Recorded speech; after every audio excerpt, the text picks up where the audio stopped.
Bismillahirrahmanirrahim. Assalamualaikum warahmatullahi wabarakatuh.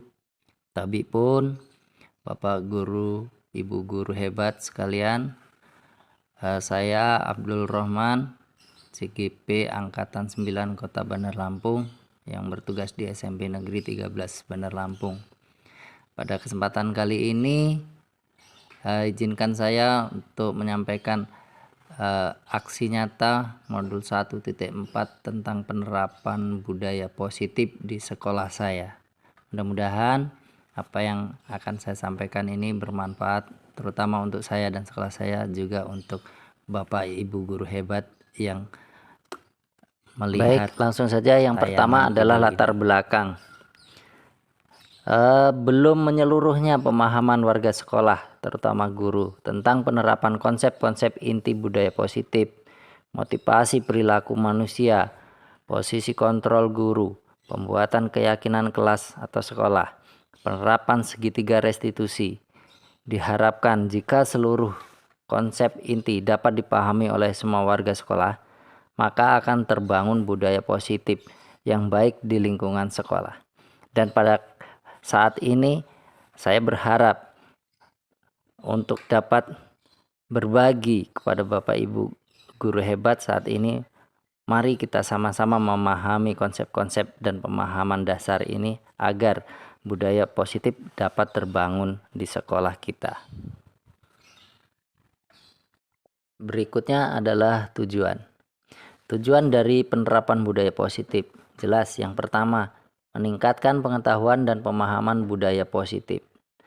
Jadi kita bisa memahami betul begitu pentingnya budaya positif di sekolah untuk diterapkan, terutama pada anak-anak yang pada saat ini masa-masa peralihan dari anak-anak ke masa remaja yang sangat labil. Yang kedua, terbentuknya motivasi intrinsik pada murid dengan pembuatan keyakinan kelas atau sekolah. Kenapa kita membuat keyakinan kelas? Karena dengan aturan, anak merasa terkekang, anak merasa dihakimi. Tetapi dengan pembuatan keyakinan kelas, di situ anak-anak ada kontribusi, ada sumbangsih pemikirannya, sehingga mereka akan merasa lebih bertanggung jawab terhadap apa yang menjadi keyakinan bersama atau kesepakatan bersama yang jelas-jelas ada konsekuensi yang harus ditanggung bersama. Jadi anak akan lebih bertanggung jawab terhadap keyakinan kelas yang telah disepakati. Kemudian yang berikutnya adalah lini masa, di mana lini masa ini adalah tahapan. Yang pertama, berkoordinasi dengan kepala sekolah dan wakil.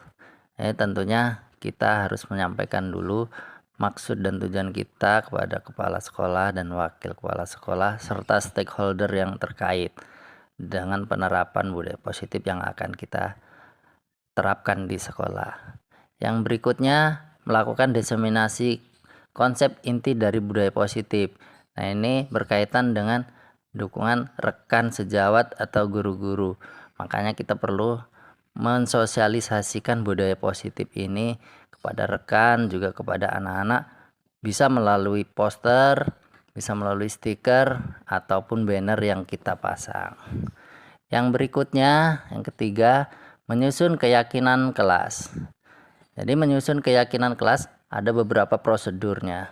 Yang pertama, mempersiapkan warga sekolah atau murid-murid di sekolah atau kelas untuk bercurah pendapat tentang peraturan yang perlu disepakati di sekolah atau di kelas. Yang berikutnya, yang kedua, mencatat semua masukan-masukan para murid atau warga sekolah. Jadi kita kumpulkan, kita catat apa yang penting yang menjadi curahan pendapat pada warga sekolah. Yang ketiga, menyusun keyakinan kelas sesuai prosedur. Jadi kita ada skala prioritas, mana yang utama, mana yang berikutnya, dan seterusnya. Kita susun sesuai prosedur. Berikutnya, meninjau kembali daftar curah pendapat yang sudah dicatat. Adakah yang sama? Adakah yang satu maksud dari curah pendapat anak-anak atau warga sekolah tersebut. Maka kita perlu ditinjau kembali. Berikutnya, menyetujui dengan mendatangani keyakinan sekolah atau kelas tersebut. Jadi setelah kita tinjau, kemudian kita data dengan baik, kita setujui dengan cara menandatangani. Kenapa? Karena di situ menjadi tanggung jawab bersama, dan di situ anak-anak akan lebih termotivasi untuk bertanggung jawab terhadap apa yang sudah disepakati. Berikutnya, disosialisasikan, ditempel di dinding agar mudah diakses oleh warga kelas. Bisa berupa stiker, bisa berupa banner. Kemudian yang terakhir, menyematkan keyakinan kelas pada dinding yang di kelas masing-masing. Ya, ini tadi. Jadi kita perlu sosialisasikan secara terbuka dan transparan sehingga anak-anak begitu dapat bertanggung jawab dan berkonsekuensi terhadap apa yang akan dilakukannya. Kemudian dukungan dalam hal ini kepala sekolah tentunya, wakil kepala sekolah, wali kelas, murid, dan guru sejawat. Jadi di sini semua stakeholder di sekolah terlibat untuk penerapan budaya positif ini. Apa pentingnya di sini? Agar bisa saling kontrol, bisa saling mengawasi. Jadi budaya positif akan dapat dilaksanakan dengan baik dengan pengawasan dan kerjasama bersama. Kemudian yang berikutnya adalah tolak ukur, di mana tolak ukur ini dapat terlihat yang pertama dari terlaksananya diseminasi konsep inti budaya positif. Jadi budaya positif ini akan didiseminasikan atau disosialisasikan di sekolah. Yang kedua, terbentuknya keyakinan kelas yang dirancang melalui kesepakatan kelas bersama wali kelas dan murid. Kembali di sini melibatkan wali kelas dan murid untuk berkontribusi dan memberikan curah pendapat untuk membentuk keyakinan kelas. Yang ketiga, murid dan guru konsisten dalam melaksanakan keyakinan kelas yang telah disepakati.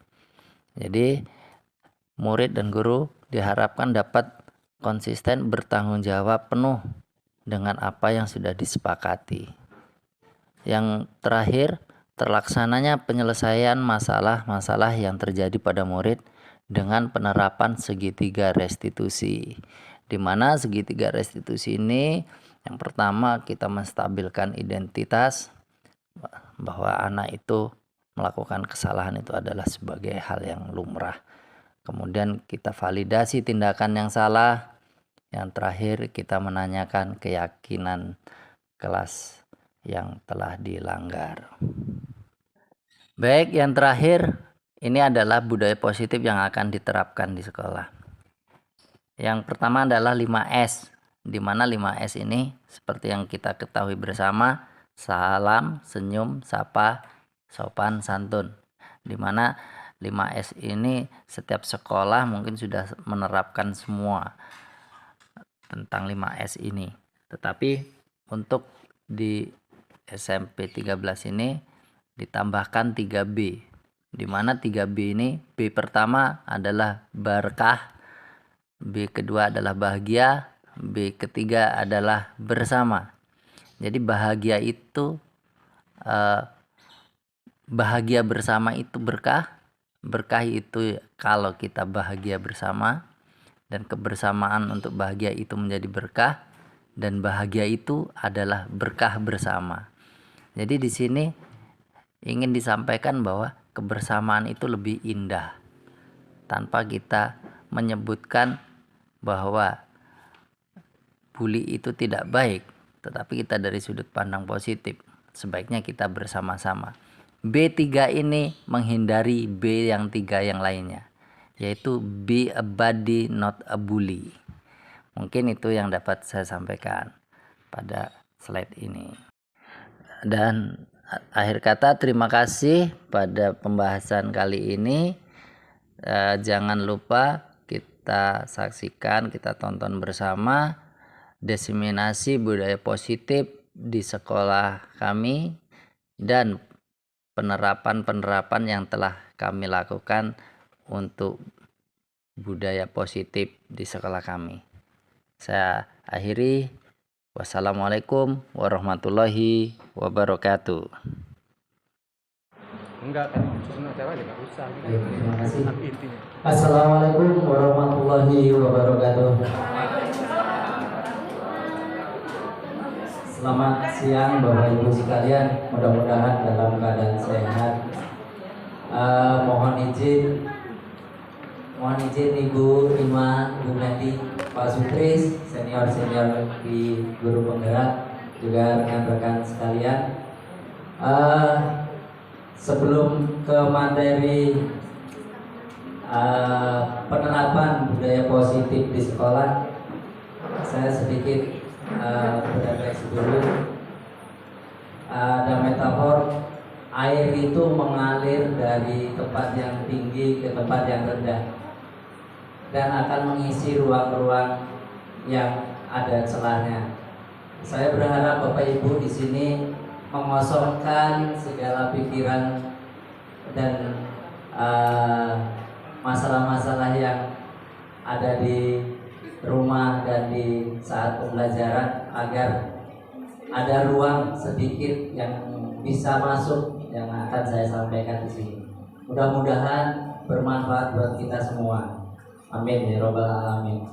Sekali lagi, bukan bermaksud menggurui atau apa, tapi di sini saya hanya berbagi apa yang telah saya dapatkan. Diseminasi budaya positif. Budaya positif yang sudah dilaksanakan di sekolah kita dan bahkan di semua sekolah mungkin secara nasional sudah kita pahami bersama 5S. 5S itu budaya positif yang sudah ditanamkan. Mungkin dengan kata 5S kita sudah ingat semua. Senyum, sapa, salam, sopan, santun.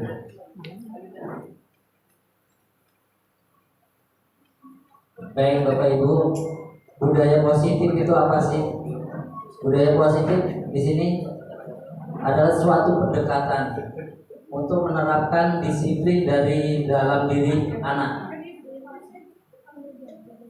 secara intrinsik, tanpa hukuman dan tanpa hadiah. Ya. Dan disiplin positif perlu diterapkan baik dalam lingkungan keluarga maupun lingkungan sekolah. Dengan menerapkan disiplin positif diharapkan tindak kekerasan dapat dihindari. Pendekatan disiplin positif menitik beratkan pendekatan yang positif tanpa kekerasan, memotivasi, merefleksi kesalahan, menghargai, membangun logika, dan bersifat jangka panjang. Sekali lagi, disiplin positif yang kita tanamkan itu kita buat anak terdorong, termotivasi untuk melakukan itu, termotivasi untuk melakukan budaya positif. Ya.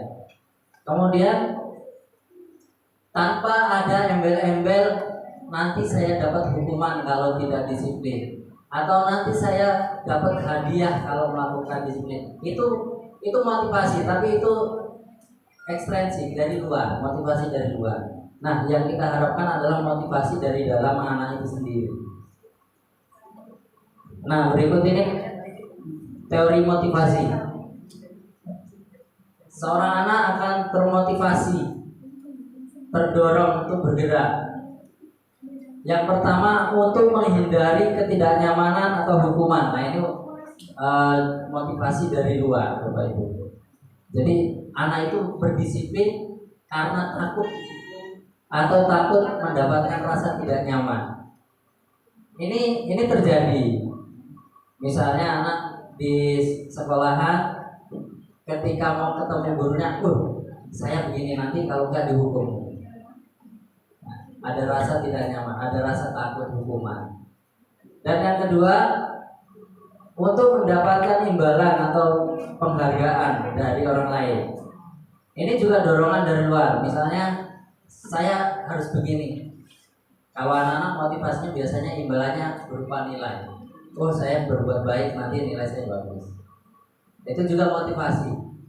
Apakah itu baik-baik, tetapi ada dampak negatifnya juga. Ketika tidak ada yang mengawasi, anak itu lepas kontrol lagi. Karena apa? Itu dorongan dari luar.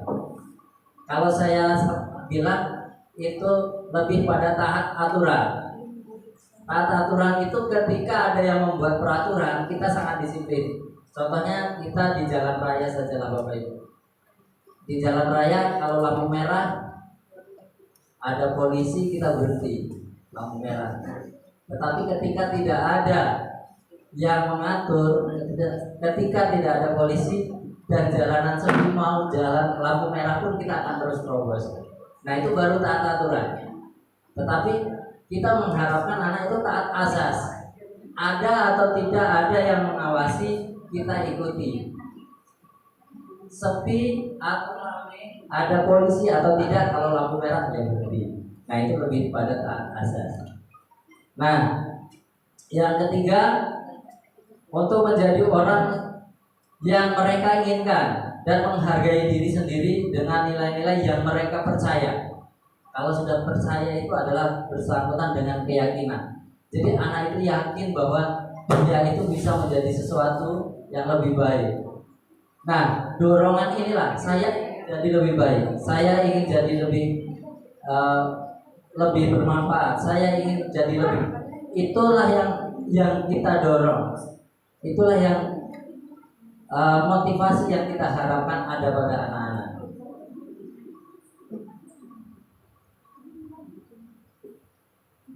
Berbicara pada keyakinan, tentu kita harus membuat kesepakatan dulu dengan anak-anak di sekolah maupun di kelas. Kita merancang dulu keyakinan kelasnya. Keyakinan kelas yang kita sepakati apa? Yang namanya keyakinan pasti anak akan mengatakan yang lebih baik, yang baik, seperti itu. Jadi di sini yang pertama, mempersilahkan warga sekolah atau murid di sekolah atau kelas untuk bercurah pendapat tentang peraturan yang perlu disepakati di sekolah atau di kelas. Nah, kita dalam membuat keyakinan sekolah atau keyakinan kelas, kita melibatkan warga sekolah. Anak-anak kita libatkan. Kenapa? Karena dengan terlibat, mereka merasa membuat itu aturan yang saya buat dan harus saya jalankan. Mereka lebih terikat, mereka lebih mendapatkan ini tanggung jawab saya. Kalau kita aturan yang sudah ada, itu kan aturan, saya terikat dengan dan bukan kemauan saya. Jadi anak itu tidak ada rasa tanggung jawab karena itu bukan mau saya itu. Terpaksa dia mengikuti aturan itu. Tetapi dengan membuat keyakinan dan melibatkan anak-anak, mereka akan merasa ini tanggung jawab saya. Saya harus menjalankan kesepakatan yang sudah saya buat. Seperti itu Ibu. Kemudian mencatat semua masukan-masukan dari murid atau warga sekolah. Jadi kesepakatan-kesepakatan yang mereka usulkan itu kita kumpulkan, kita data, kita catat. Terkadang ada anak-anak yang sama pendapatnya. Saya maunya on time. Ada yang saya maunya disiplin. Nah, dalam artian on time disiplin waktu. Nanti kita kumpulkan, kita satukan, kita saring, kemudian kita buat ringkasannya. Jadi tidak terlalu banyak. Biasanya satu anak akan mengeluarkan pendapatnya. Oh saya maunya begini Pak. Oh saya maunya begini. Seperti itu. Berikutnya menyusun keyakinan kelas sesuai prosedur. Nah, jadi setelah mendapatkan keyakinan dari anak-anak, kita susun dari skala prioritas dulu. Anak-anak kita itu mempercayai bahwa sebuah kebaikan itu pasti baik. Hanya saja terkadang anak tidak bisa menerima kebaikan itu manakala kita menyampaikan dengan cara yang tidak tepat. sehingga dia menolak. Jadi kita juga harus tahu timing waktunya yang tepat dengan cara yang baik pula, sehingga anak bisa menerima. Berikutnya, meninjau kembali aturan daftar curah pendapat yang sudah dicatat. Nah, ini secara berkala kesepakatan atau keyakinan itu akan kita evaluasi karena bisa berubah. Namanya kesepakatan, kalau nggak sepakat kan bisa berubah. Jadi itu. Kemudian menyetujui dan menandatangani keyakinan sekolah atau kelas tersebut. Jadi kita bubuhkan tanda tangan di situ sebagai legalisasinya. Jadi ini sudah kesepakatan kita bersama, ketok palu lah bahasanya. Jadi anak-anak akan, oh iya, ini kesepakatan saya sudah disepakati, sudah diketahui, sudah dilegalitas. Jadi ini menjadi aturan yang resmi. Dengan demikian anak-anak akan mengikuti aturan tersebut. Yang terakhir, disosialisasikan, ditempel di dinding agar mudah diakses oleh warga kelas. Jadi dibuat, ditempel. Jadi anak-anak bisa melihat, anak-anak mudah teringat. Dibuat dengan berbagai cara yang menarik perhatian anak-anak. Seperti itu. Nah, kembali untuk membuat kesepakatan itu dan untuk menanamkan budaya positif, kita harus tahu dulu bahwa setiap manusia itu memiliki kebutuhan dasar. Di sini ada 5 kebutuhan dasar manusia yang harus dipenuhi. Yang pertama, kebutuhan bertahan hidup. Yang kedua, kebutuhan kasih sayang dan rasa diterima.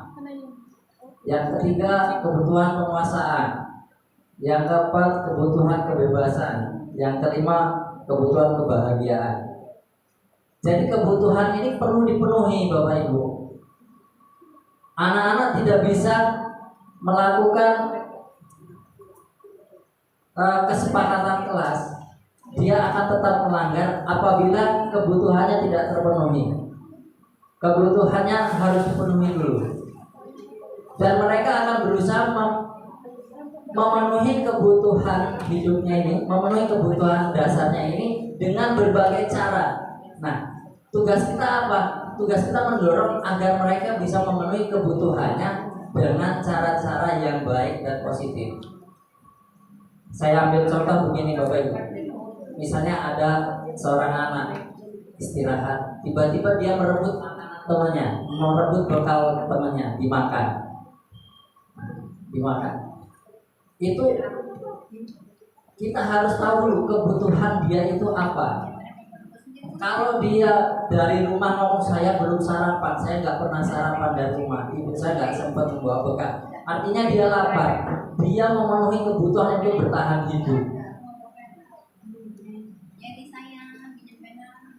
Tetapi kalau dia hanya, saya sudah makan saya sebenarnya, tapi saya bosan dibawain bekal itu terus. Saya pengen ngerasain yang lain. Jadi dia ingin memenuhi kebutuhan. Saya ingin bebas gitu, pengen makan apa aja dia mau saya. Kebutuhan kebebasan. Ya, atau dia iseng. Saya senang kalau lihat teman saya nangis, saya rebut. Jadi dia bahagia, merasa bahagia kalau temannya. Ya. Jadi kita harus tahu dulu kebutuhan mana yang dia butuhkan. Atau dia di sekolahan dia mendapatkan diskriminasi dari teman-temannya, tidak punya teman, makan nggak diajak bareng. Nah, dia butuh rasa diterima, dia butuh rasa kasih sayang. Mungkin di rumah juga begitu. Pagi orang tuanya sudah berangkat kerja masing-masing, nggak disiapin makan, dia cuma dikasih uang ini untuk jajan, sudah lepas. Jadi dia butuh perhatian, butuh rasa diterima. Nah, jadi kita harus memahami itu dulu, Bapak Ibu. Apakah itu hanya untuk anak-anak? Tidak, untuk kita juga. Kita juga memiliki kebutuhan dasar itu. Kita bisa bekerja, bisa nyaman juga kalau kita kebutuhan kita ini dipenuhi. Kita bisa nyaman, bisa segala macam. Baik. Berikutnya, nah ini posisi kontrol guru terhadap anak-anak. Nah, kita memiliki ada 5 posisi kontrol dulu. Kita ada di posisi mana? Apakah kita sebagai penghukum? Apakah kita sebagai pembuat rasa bersalah? Apakah kita memposisikan diri kita sebagai teman? Apakah pemantau? Apakah kita sebagai manajer? Kalau penghukum jelas Bapak Ibu. Misalnya anak melakukan kesalahan, datang sekolah terlambat karena buru-buru, misalnya pakai sepatunya nggak warna hitam. Kamu salah. Lepas sepatunya, aturan kita pakai sepatu hitam. Kamu selama belajar nggak boleh pakai sepatu. Lepas sepatunya, kita ambil. Itu posisi sebagai penghukum. Apakah ada efek jerah? Pasti Bu, pasti jerah. Besok dia pasti berubah. Tetapi ada dampaknya juga. Anak menjadi dendam dengan kita, benci dengan kita. Anak nggak akan terima lagi dengan kita. Saya benci dengan sama bapak ini. Saya ingat. Jadi kalau kita memposisikan sebagai penghukum, ya ini aturannya, nggak bisa, harus. Ya, yang kedua pembuat rasa bersalah. Pembuat rasa bersalah ini kita lebih soft, tidak menggunakan nada keras, tidak menggunakan nada yang meledak-ledak. Gimana sih nak kamu kok pakai sepatu begitu? Kok terlambat, kamu nggak kasihan, nanti saya wali kelasnya dipanggil sama kepala sekolah gara-gara kamu terlambat. Bisa berubah nggak? Tolong Pak. Mungkin dia akan berubah, tetapi dampak negatifnya anak itu menjadi rendah apa ya, pesimis ya, merasa bersalah terus. Aduh, saya menyebabkan ini, wali kelas saya jadi dipanggil gara-gara saya. Rendah diri jadi, motivasinya menjadi turun. Itu adalah pembuat rasa bersalah. Kemudian sebagai teman, kalau sebagai teman kita lebih pendekatannya lebih pada bercanda dengan teman. Lah kamu kenapa terlambat? Sepatunya putih lagi. Gimana? Ya sudah, nanti bapak bantu. Sekarang kamu masuk kelas.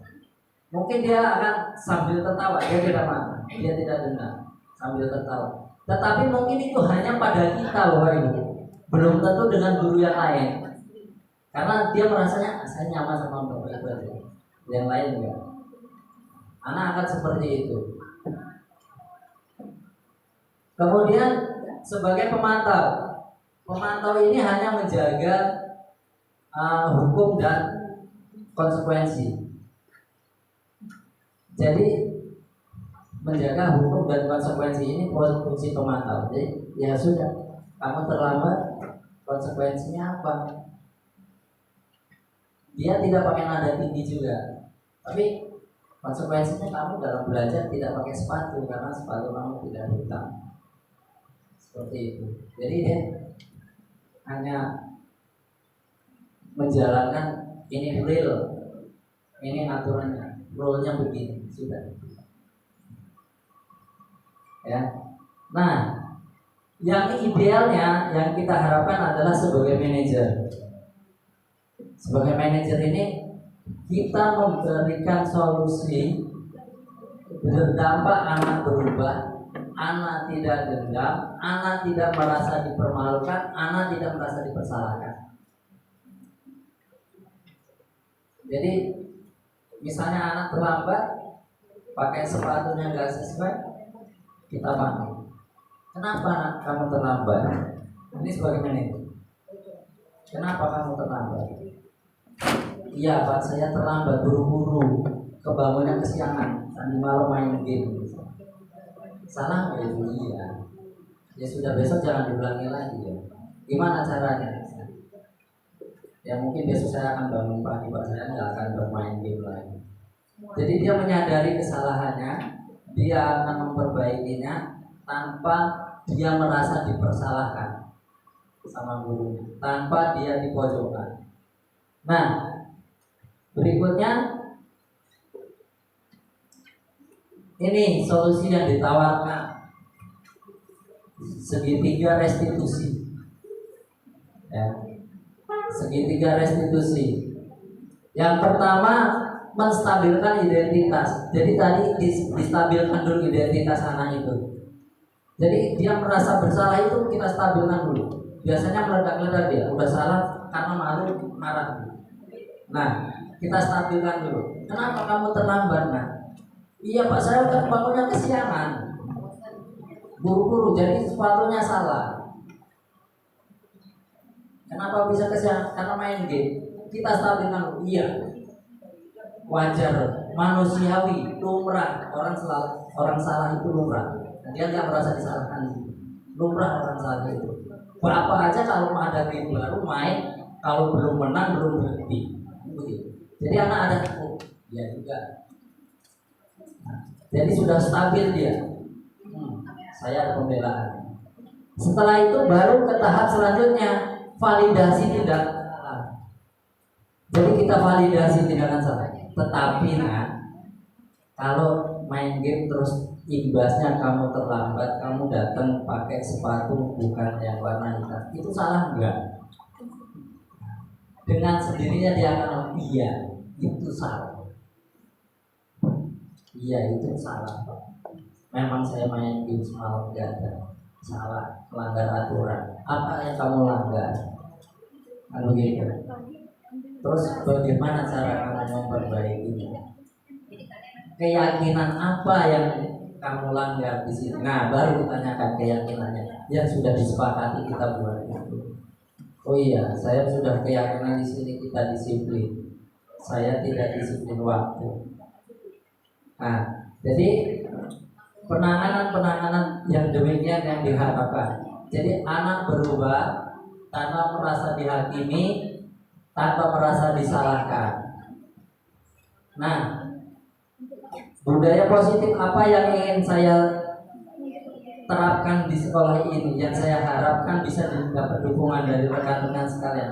Kalau 5S semuanya sudah, 5S kita sudah. Dari gerbang kita sudah ada senyum, salam, sapa, sopan santun ya. Tapi saya ingin menambahkan 3B. 3B. Di situ ada berkah, ada bahagia, ada bersama. Jadi bahagia bersama itu berkah. Kalau kita bahagia bersama itu berkah. Kalau berkah itu bahagianya bersama. Gitu. Kemudian bersama bahagia itu kita berkah. Bahagia itu keberkahan bersama. Mungkin hanya dibolak-balik. Tetapi dari apa yang saya sampaikan bahwa kita ingin bahagia bersama, kita ingin mendapatkan berkah bersama. Sebenarnya B3-nya itu adalah be a Buddhi, not a bully. Yang ingin saya sampaikan adalah kalau kita sama-sama tidak akan ada kata bully. Kenapa ini yang saya angkat? Di sekolah kita saat ini banyak sekali terjadi bullying. Bully terhadap teman-temannya. Dan yang perlu kita sampaikan sebenarnya anak-anak kita bully itu berkaitan dengan permainan fisik, perkataan fisik. Pertama kekerasan verbal, tapi lanjut ke tindakan. Dan pemicunya adalah fisik yang diejek, yang dibuat pemicunya. Kalau sudah akrab, mungkin sudah akrab main bareng, tidur bareng, kemana-mana bareng, dibilang ih kamu kok mukanya kotak, mungkin temannya ketawa. Nah ini tugas kita, bahwa menyinggung fisik itu tidak diperkenankan, karena kita tidak pernah tahu kita mau lahir dari siapa, kita mau lahir dari suku apa, kita tidak bisa memilih. Anak-anak rata-rata membuli nama orang tua biasanya. Kalau bisa milih tentu bisa. Saya sendiri mungkin dari saya pengen lahir dari seorang presiden gitu, dari anak presiden. Tapi kita nggak tahu kita mau lahir dari siapa. Nah ini dasar-dasar seperti ini yang perlu disampaikan ke anak-anak. Nah, jadi dari 3B ini sebenarnya intinya saya berharap tidak ada bully lagi di sekolah kita. Apa yang perlu dibuat? Mungkin kita sosialisasi, bisa buat berupa stiker, pandu. Kalau 5S anak langsung tahu, oh 5S itu senyum sapa. Nah saya juga ingin buat 3B. Jadi anak-anak 3B apa 3B? 3B, oh tidak boleh bully. Diikuti not bully. Seperti itu. Berkah itu adalah bahagia bersama-sama. Mungkin sedikit itu yang dapat saya sampaikan. Terima kasih. Nah ini ada GGS, guru-guru smart. Ya, GGS, guru-guru smart. Ini komunitas. Saya buat komunitas ini. Ya, anggotanya masih sedikit sih, baru dari PJOK sama TIK. Mudah-mudahan nanti bisa bertambah. Ada jadi satu bahasa Inggris apa seni budaya. Ya mungkin itu yang dapat saya sampaikan. Lebih dan kurangnya saya mohon maaf. Selanjutnya nanti akan disambung oleh Ibu Pengawas dan Ibu Meli untuk materi selanjutnya. Sekali lagi ini yang dapat saya bagikan. Saya akhiri. Wassalamualaikum warahmatullahi wabarakatuh.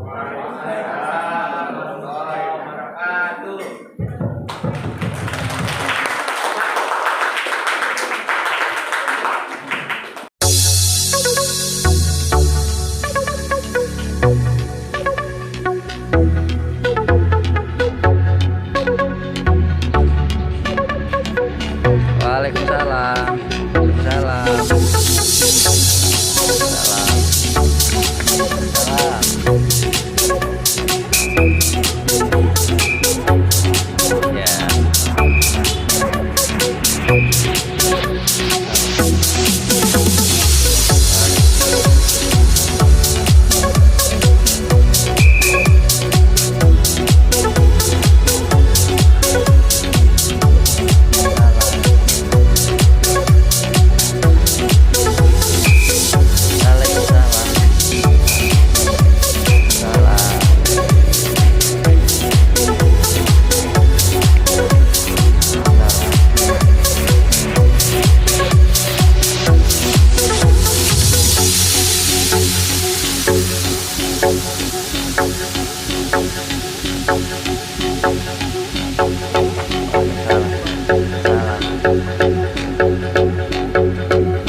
Salam Tania, sehat.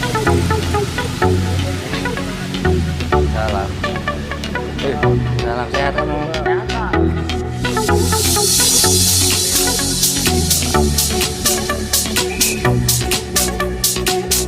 Salam.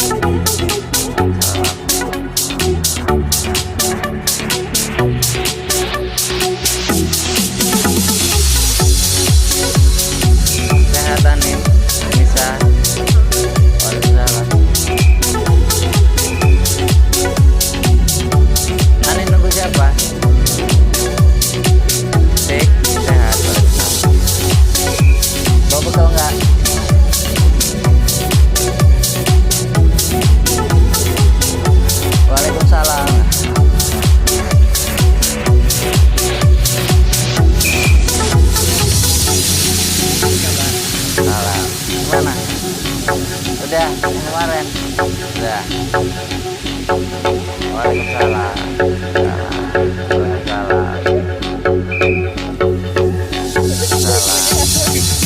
Kenapa?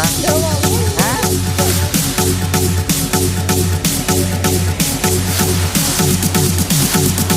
Nah, sarapan belum? Kok lemas?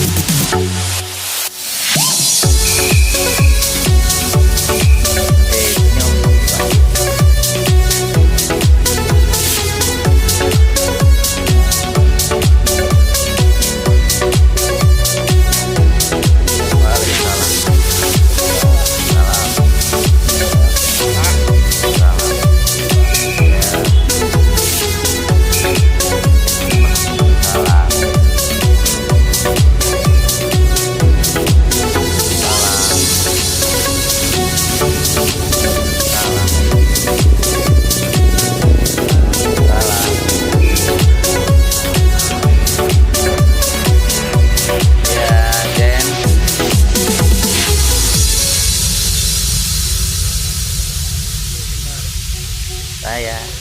Waalaikumsalam. Assalamualaikum, Mbak. Assalamualaikum, Mbak. Nah. Oi Padlan, udah sarapan belum kamu?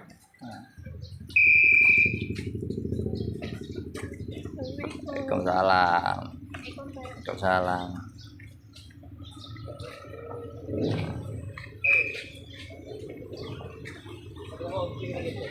Kopi Mas Abi ada nggak? ATW. Waalaikumsalam.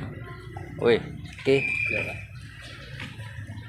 Risa. Waalaikumsalam. Waalaikumsalam. Waalaikumsalam. Ya.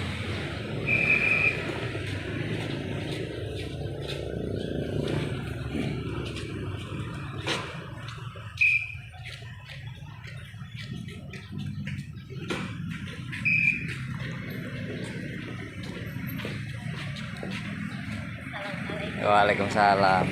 Sehat, Dek. Pagi.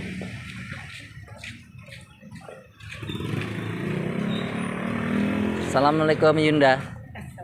Waalaikumsalam warahmatullahi. Ini ya, apa namanya? Apa CGP-nya lagi ini ya sekarang? Iya. Oke ya. Wih. Udah sarapan belum? Belum. Waalaikumsalam. Saya boleh pulang bentar nggak, Pak? Hah? Ambil buat tugas kelompok. Di mana nak rumahnya? Ini dekat aja di Blitar. Oh ya udah. Nah, ngomong lewat pinggir.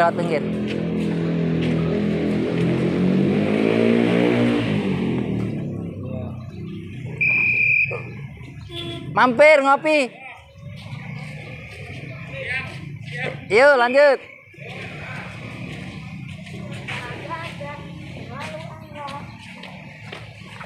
Pedira sakit apa kemarin? Itu Pak, matanya lupa terus demam Salah. juga. Hah? Matanya lagi lupa terus demam juga. Tapi udah sembuh sekarang. Udah alhamdulillah. Udah berobat. Udah. Udah masuk kelas.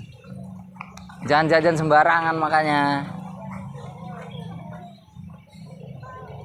Waalaikumsalam.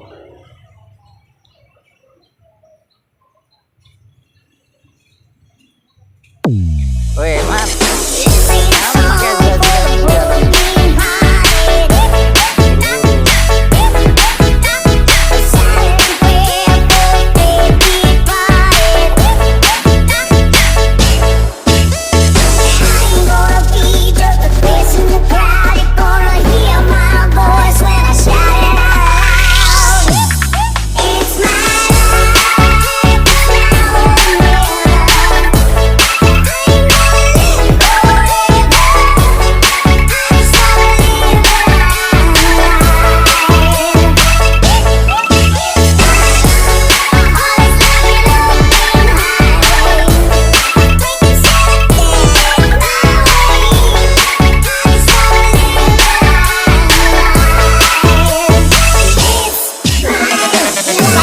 Emosi untuk apa?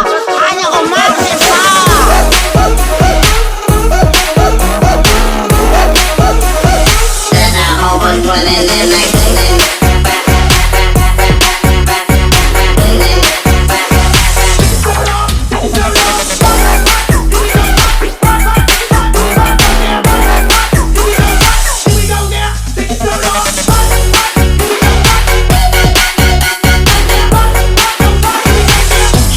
sana.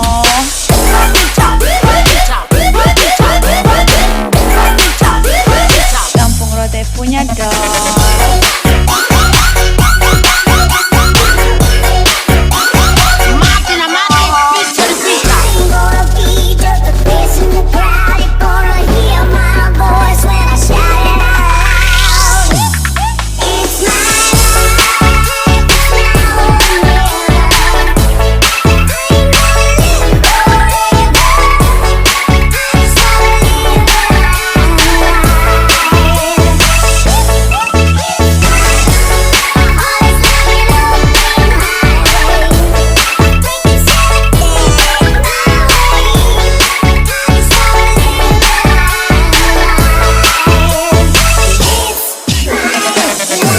Emosi untuk apa? Hanya omong